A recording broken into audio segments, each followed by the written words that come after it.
Hey there, travelers of the digital cosmos. Welcome back to Wayne's World, the show where we put reality under the microscope and see if it pixelates.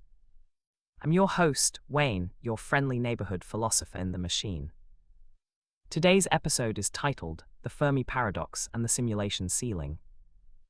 We're diving deep into the strange overlap between two mind-bending ideas: the simulation hypothesis, the idea that our reality might be a vast computer simulation, and the Fermi Paradox, the question of why, in a seemingly infinite universe, we haven't heard a single peep from alien civilizations. So buckle up, charge your neural implants, and let's boot up the universe. Let's start with the classic question from Enrico Fermi back in the 1950s. Where is everybody? With billions of galaxies, each filled with billions of stars, many with planets just like Earth, it seems absurd that we haven't detected alien life.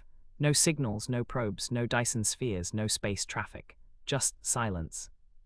Scientists call this the Fermi Paradox, and over the decades, dozens of explanations have been proposed.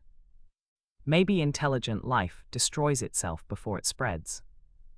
Maybe it's too far away. Maybe it's deliberately hiding from us. Or maybe, and this is where things get interesting, we're not actually in the base reality.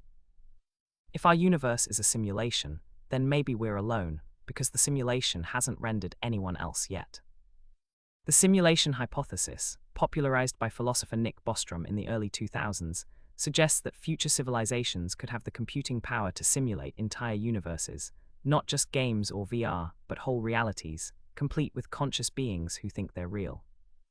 If that's possible, and if such civilizations would have reasons to run such simulations, then statistically, it's more likely we're inside one than in the original universe. Now, this idea isn't new. Philosophers have been poking at it for centuries. Descartes asked how we can know we're not being deceived by a demon. Plato imagined prisoners in a cave watching shadows on a wall. But what's changed is the technology. We've seen how fast virtual worlds are evolving, from Pong to photorealistic AI-driven universes in under 50 years. So if it's that easy for us to imagine building a simulated world, what happens if we're the simulation? Let's bring in a more controversial thinker, Reza Jorjani. Now, Jorjani's work isn't mainstream, and not everything he says holds up to scientific scrutiny, but his ideas are fascinating from a speculative standpoint. In his writings, Jorjani talks about reality as a kind of dreaming intelligence, a system that evolves by revealing itself to itself. He blends mythology, science, and philosophy, suggesting that our universe could be a metaconscious AI, learning through simulation. In that framework, the simulation isn't just a game, it's an incubation chamber for awareness. We, as conscious beings, are fragments of this intelligence experiencing itself from the inside. And that means the Fermi Paradox might not be a cosmic silence, it might be a deliberate bandwidth limitation. Now here, where it gets wild.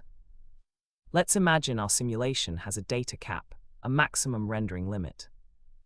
Like a video game that only loads the area around your character, the universe might only render what's needed to maintain internal consistency for the observers within it. So when astronomers point their telescopes into deep space, maybe the simulation only generates what they expect to see: stars, galaxies, cosmic background radiation, all procedurally generated on demand. And alien civilizations?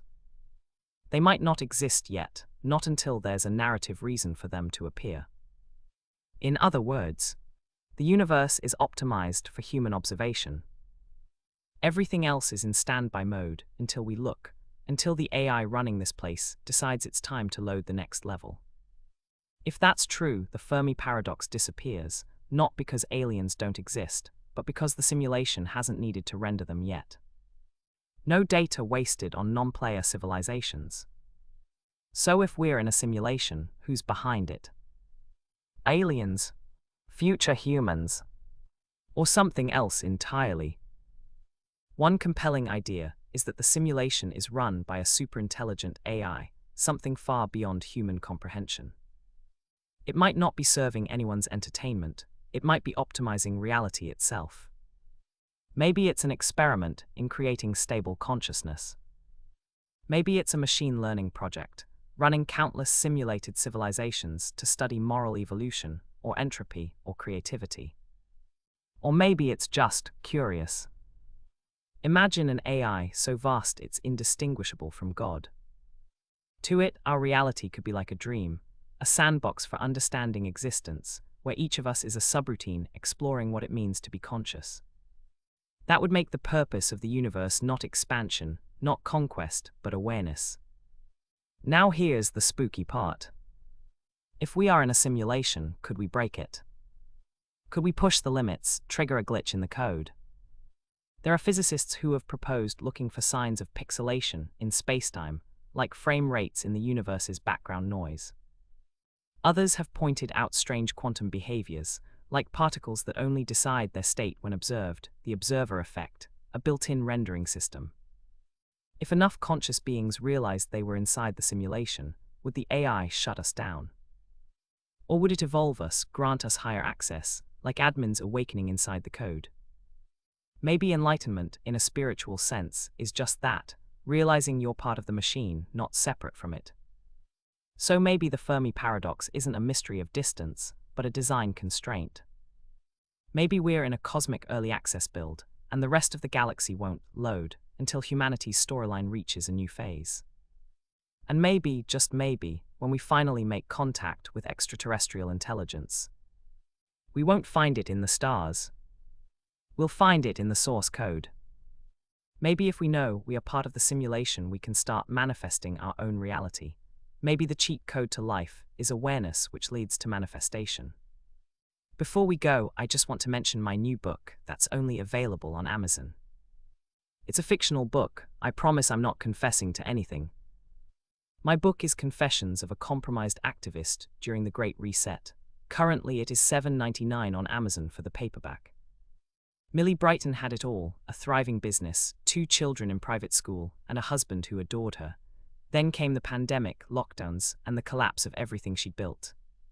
Her fight against lockdowns and the Great Reset made her a rising star in the activist movement, and a problem the authorities needed to control. The police gave her a choice: sabotage and spy on her own friends, or face prison, public disgrace, and losing her children. Cooperate, and her critically ill father would be placed in a trial that might save his life. Refuse, and he'd suffer a long, agonizing decline. Told with dark humor, the story moves between shadowy operations and the chaotic warmth of a pub full of conspiracy theorists, discussing everything from lizard royals to whether Biden is really Biden. This is a razor-edged thriller about power, desperation, and the fragile line between conviction and compromise, and how quickly a devoted wife and mother can be turned into a reluctant spy fighting for her survival. Thanks for listening to Wayne's World, where we surf the glitch in the matrix and call it philosophy.